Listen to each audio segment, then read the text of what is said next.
ഷൗക്കത്ത് നിലമ്പൂരിലെ ഗ്രാമങ്ങളിൽ ജീവിക്കുന്നയാളാണ്, ഗ്രാമീണരുടെ ജീവിക്കുന്നയാളാണ്. മറുവശത്ത് LDFന്റെ സ്ഥാനാർത്ഥി ഇൻസ്റ്റാഗ്രാമിൽ ജീവിക്കുന്നയാളാണ്. ആ മാറ്റാണുള്ളത്. ഈ തെരഞ്ഞെടുപ്പിൽ ഇപ്പോൾ ഏകദേശം ചിത്രം വ്യക്തമായിരിക്കുകയാണത്. ഈ ചിത്രം വാസ്തവത്തിൽ ചിത്രം എന്താ? കഴിഞ്ഞ തവണ LDFന്റെ സ്ഥാനാർത്ഥിയായി കഴിഞ്ഞ 2 തവണയും ഇവിടെ നിന്ന് വിജയിച്ചു പോയിട്ടുള്ള MLA രാജിവെച്ച് CPMന് എതിരായിട്ട് മത്സരിക്കുന്നു, അല്ലെങ്കിൽ പിണറായി സർക്കാരിനെതിരായിട്ട് മത്സരിക്കുന്നു. അപ്പോൾ കഴിഞ്ഞ തവണ ഉണ്ടായിരുന്നത് CPM അല്ലെങ്കിൽ LDF പ്ലസ് അൻവർ ആയിരുന്നെങ്കിൽ ഇത്തവണ LDF മൈനസ് അൻവറാണ്. മറുവശത്ത് UDFന്റെ ഭാഗത്തുനിന്ന് ഒരു തരത്തിലുള്ള വോട്ടുകളും ചോരേണ്ട ഒരു സാഹചര്യവും നിലമ്പൂരിലില്ല. UDFന്റെ വോട്ടുകൾ UDF മുന്നണി ഇൻടാക്റ്റ് ആണ്. മറുവശത്ത് LDF തകർന്ന് LDF 2 കഷ്ണമായിട്ട് ഇവിടെ മത്സരിക്കുകയാണ്. പേരിന് തൃണമൂൽ കോൺഗ്രസ് ആണെങ്കിൽ പോലും LDF പിളർന്നിരിക്കുകയാണ് നിലമ്പൂരിൽ. അങ്ങനെ പിളർന്നതിൻ്റെ ഭാഗമായി LDFന്റെ നേരത്തെ മുൻ LDF സ്ഥാനാർത്ഥി ഇപ്പോൾ LDF റിബലായിട്ട് ഇവിടെ മത്സരിക്കുന്നു. LDFന്റെ സ്ഥാനാർത്ഥിയായി CPMന്റെ സംസ്ഥാന സെക്രട്ടേറിയറ്റ് അംഗവും മത്സരിക്കുന്നു. ഇവിടെ മാധു ചോദിച്ച ചോദ്യം എന്താ?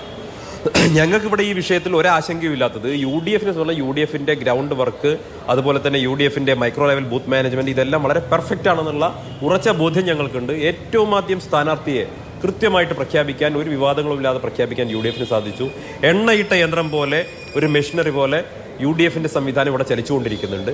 മറുവശത്ത് LDFനെ സംബന്ധിച്ചിടത്തോളം LDFന്റെ സ്ഥാനാർത്ഥി പ്രഖ്യാപനം വളരെ വൈകി. UDFിൽ നിന്ന് ആരെങ്കിലും അടർത്തി കിട്ടാൻ സാധിക്കുമോ എന്ന് അവർ ഒരുപാട് സമയം ശ്രമിച്ചു, ആരെയും കിട്ടിയില്ല.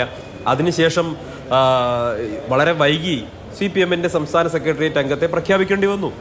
ഞങ്ങൾ ആ സ്ഥാനാർത്ഥിയെക്കുറിച്ച് പ്രത്യേകിച്ചൊന്നും പറയുന്നില്ല. പക്ഷേ പൊതുവെ നിലമ്പൂരുകാർക്കറിയാം, UDFന്റെ സ്ഥാനാർത്ഥി ആര്യാടൻ ഷൗക്കത്ത് നിലമ്പൂരിലെ ഗ്രാമങ്ങളിൽ ജീവിക്കുന്നയാളാണ്, ഗ്രാമീണരുടെ ജീവിക്കുന്നയാളാണ്. മറുവശത്ത് LDFന്റെ സ്ഥാനാർത്ഥി ഇൻസ്റ്റാഗ്രാമിൽ ജീവിക്കുന്നയാളാണ്. ആ മാറ്റാണുള്ളത്. അതുകൊണ്ട് തന്നെ ജനങ്ങൾ ആര്യാടൻ ഷൗക്കത്തിന് എന്നും അവരുടെ കണ്ണുമുന്നിൽ കാണുന്ന, അവരുടെ എല്ലാ ജീവിത പ്രശ്നങ്ങളും നേരിട്ട് സംവദിക്കാൻ കഴിയുന്ന, നിലമ്പൂരുകാരനായിട്ടുള്ള, നിലമ്പൂരിൻ്റെ ഹൃദയ തുടിപ്പുകൾ അറിയുന്ന ആര്യാടൻ ഷൗക്കത്തിനൊപ്പം നിൽക്കുന്നതായത് ഞങ്ങൾക്കൊരു സംശയവും തർക്കവുമില്ല. ഈ പറയുന്ന വിവാദങ്ങളൊക്കെ ചായക്കോപ്പയിലെ കൊടുങ്കാറ്റ് മാത്രമാണ്. 23-ാം തീയതി റിസൾട്ട് വരുന്ന സമയത്ത് പാലക്കാടിനേക്കാൾ വലിയ ഭൂരിപക്ഷത്തോടു കൂടി ഇവിടെ UDFന്റെ സ്ഥാനാർത്ഥി ജയിക്കുമെന്നത് ഞങ്ങൾക്കൊരു സംശയവും തർക്കവുമില്ല. പിന്നെ മാധു ചോദിച്ച ചോദ്യം എന്ന് പറയുന്നത് അൻവറിനെ ചുറ്റിപ്പറ്റി നിൽക്കുന്നത്. ഞങ്ങളല്ല അൻവറിനെ ചുറ്റിപ്പറ്റി നിൽക്കുന്നത്. ഇവിടുത്തെ നിങ്ങളടക്കമുള്ള മാധ്യമങ്ങൾ എന്തിനാണ് ഈ ഒതായിലെ അൻവറിന്റെ വീട്ടിൽ പോയി രാവിലെ മുതൽ വൈകുന്നേരം വരെ നിൽക്കുന്നത്? നിങ്ങൾക്ക് അവഗണിച്ചുകൂടെ? ഞങ്ങൾ അത്തരത്തിൽ അൻവറിന്റെ പിന്നാലെ നടത്തുന്നില്ല. ഞങ്ങൾ കൺവെൻഷൻ നടത്തുന്നു, ഞങ്ങൾ വീട് ഹൗസ് കോൺടാക്ട് നടത്തുന്നു, ഞങ്ങളുടെ സ്ഥാനാർത്ഥിയെ പ്രഖ്യാപിച്ചിട്ടുണ്ട്. നിങ്ങൾ ഈ പറയുന്ന അൻവർ പറഞ്ഞ ഏതെങ്കിലും ഒരു കാര്യം UDF നടത്തി കൊടുത്തോ? UDF സ്ഥാനാർത്ഥിക്കെതിരെ പറഞ്ഞു, UDF സ്ഥാനാർത്ഥി പ്രഖ്യാപനത്തിനെതിരെ എന്തൊക്കെ അൻവർ പറഞ്ഞു? അപ്പൊ ഞങ്ങൾ അൻവറിനെ ചുറ്റിപ്പറ്റി നിൽക്കുകയായിരുന്നെങ്കിൽ ഇതൊക്കെ സാധിക്കുമായിരുന്നോ? ഞങ്ങൾ അൻവറിനെ ചുറ്റിപ്പറ്റി നിൽക്കുകയായിരുന്നെങ്കിൽ ഈ നിമിഷം ഞങ്ങൾക്ക് UDFന്റെ സ്ഥാനാർത്ഥി പ്രഖ്യാപനം സാധിക്കുമായിരുന്നോ? ഞങ്ങൾ ഈ ചുറ്റിപ്പറ്റി നിന്ന് ലൈവൊക്കെ അവസാനിപ്പിച്ച് വീട്ടിൽ പോയതിനു ശേഷമുള്ള ചുറ്റിപ്പറ്റലുകളെ കുറിച്ചാണ് എന്റെ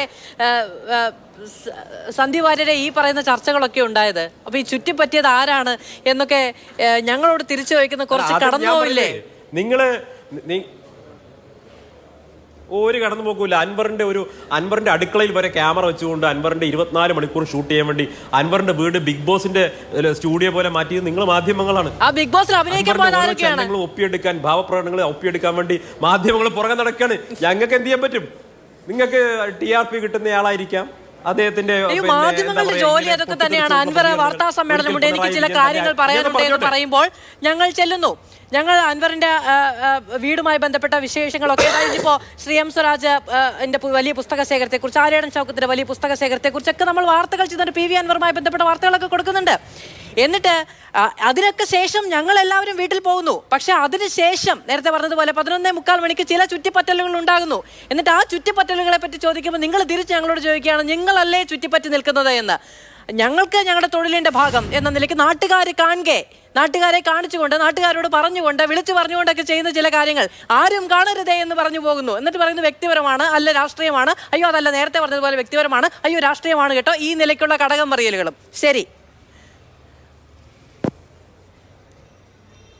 എന്റെ ബാധു, നിങ്ങൾ എന്താ ഈ പറയുന്നത്? ഞാൻ പറയുന്നത് നിങ്ങൾ ഈ ഇലക്ഷൻ സമയത്ത് മാത്രമല്ല, കഴിഞ്ഞൊരു 4-5 മാസമായിട്ട് അൻവർ ഈ വ്യത്യസ്തമായിട്ടുള്ള നിലപാട് സ്വീകരിച്ചതിന് ശേഷം അൻവറുമായി ബന്ധപ്പെട്ട് മാധ്യമങ്ങളുടെ ഒരു രീതി നിങ്ങൾ പരിശോധിക്കുക. ഞാൻ അതിനെക്കുറിച്ചാണ് ഒരു വിമർശനാത്മകമായി പറഞ്ഞാണ്.